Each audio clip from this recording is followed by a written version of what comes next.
Hello friends, स्वागत है आपका एक बार फिर से मेरे यूट्यूब चैनल पे। तो दोस्तों, आज की ये वीडियो बहुत ही इंटरेस्टिंग होने वाली है। बहुत ही इंटरेस्टिंग सा एक सवाल आप लोगों से पूछता हूँ, आप जरा सोचिएगा।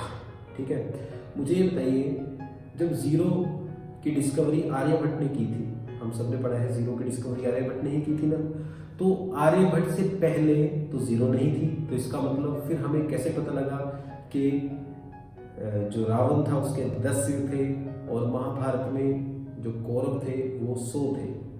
तो ये काउंटिंग कैसे हो पाई फिर, जब महाभारत और रामायण के बाद, ठीक है ना, बहुत बाद आर्यभट्ट का जन्म हुआ और उन्होंने जीरो की डिस्कवरी की। तो पहले से ही हमें कैसे पता है कि रावण के 10 सिर थे और 100 कौरव थे?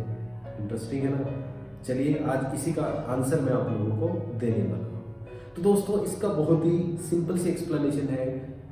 जीरो की डिस्कवरी आर्यभट्ट ने की, हम ऐसा बोलते हैं, ठीक है। इसके पीछे का लॉजिक आपको समझाता हूं। क्या जीरो की डिस्कवरी से पहले काउंटिंग नहीं थी?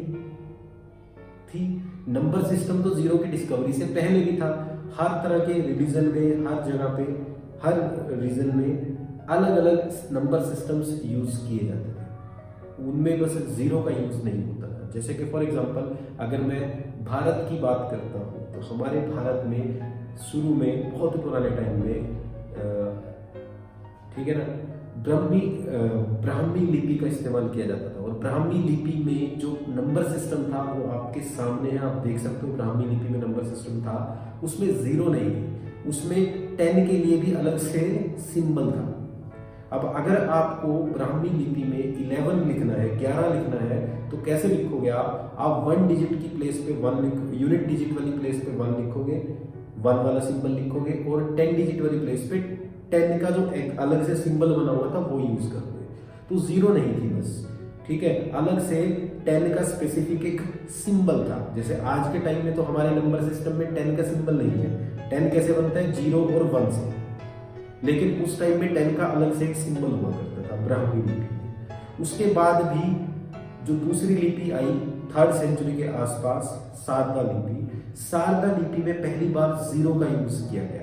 वहां पे जीरो को एक डॉट से रिप्रेजेंट किया गया, क्योंकि जीरो को बोला जाता है शून्य। शून्य का मतलब है कुछ भी ना होना। तो जीरो को एक डॉट से, शून्य को एक डॉट से रिप्रेजेंट किया गया। लेकिन वहां भी 10 के लिए, 10 के लिए अलग से एक सिंबल था, 20 के लिए अलग से एक सिंबल था, 100 के लिए अलग से एक सिंबल था। तो वहां भी जीरो की यूटिलाइजेशन नहीं थी। तो अब आती है कहानी, शुरू होती है आर्यभट्ट की। तो आर्यभट्ट ने बेसिकली किया क्या? आर्यभट्ट जी ने बेसिकली जीरो की यूटिलाइजेशन की। आर्यभट्ट ने कहा कि हमें 10 जो है वो बनाने के लिए अलग से किसी सिंबल की रिक्वायरमेंट नहीं है। हम शून्य का, जीरो का इस्तेमाल करके भी 10 बना सकते हैं। कैसे? हम जीरो को लिख सकते हैं यूनिट डिजिट वाली प्लेस पे, और 1 को लिख सकते हैं 10 डिजिट वाली प्लेस पे। इसी तरह से अगर मुझे 100 बनाना है, 100 बनाना है, तो मैं 2 जीरोस का इस्तेमाल करके उनके सामने 1 लगा के 100 बना सकता हूँ।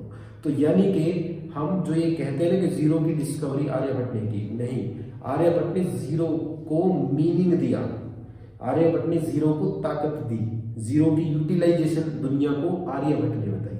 इसके बाद भी कई ऐसे महान गणितज्ञ हुए हैं जिन्होंने जीरो के बारे में और भी बहुत सी अच्छी अच्छी इन्वेंशंस की।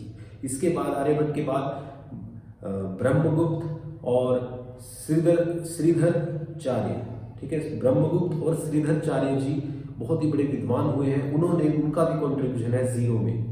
उन्होंने जीरो से रिलेटेड कई तरह के ऑपरेशंस बताए कि जीरो को अगर किसी नंबर में से सब्सट्रैक्ट करेंगे, माइनस करेंगे तो कुछ नहीं होगा, ऐड करेंगे तब भी कुछ नहीं होगा, लेकिन अगर जीरो को किसी से मल्टीप्लाई कर देंगे तो उसको भी जीरो कर देगा। तो ये सब ऑपरेशन जो है ये आर्यभट्ट के बाद ब्रह्मगुप्त और श्रीधराचार्य जी ने। तो दोस्तों, ये थी एक छोटी सी वीडियो जीरो के ऊपर। उम्मीद है आपको वीडियो पसंद आई होगी। अगर वीडियो पसंद आई तो भैया लाइक जरूर करें, नए हो तो चैनल को सब्सक्राइब जरूर करें, अपने दोस्तों को भी शेयर करें, उनको भी तो पता लगे जीरो की कहानी। मिलते हैं नेक्स्ट वीडियो में।